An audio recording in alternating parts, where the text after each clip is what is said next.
राम समर्थ श्रीराम. दशक 14 समास 6 चातुर्य लक्षण.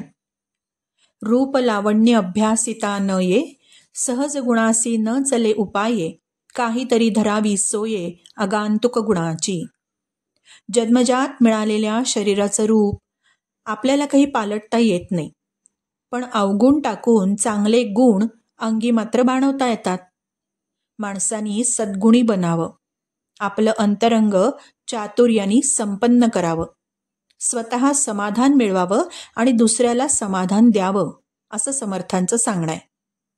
आंधळा माणूस दृष्टीवान कधी होत नाही, बुटका उंच कधी होत नाही, पण मूर्खपणा सोडून शहाणपणा मात्र शिकता येतो. कुविद्या सोडून सद्विद्या शिकता येतात. वस्त्रांनी शरीर शृंगारता येतं, पण अंतरंगाचं काय? त्यासाठी शहाणपण शिकावं लागतं, त्यासाठी आळस सोडावा लागतो. आपलं हित कशात आहे याचा सारासार विचार करावा लागतो. उत्तम गुणांनी आपण तरावं आणि लोकांना मदतरूप बनून प्रेमरूपाने उरावं. स्टार नोट: बहुतांचे मुखी उरावे, बहुतांचे अंतरी भरावे, उत्तम गुणी विवरावे प्राणीमात्रासी. श्रीराम समर्थ श्रीराम.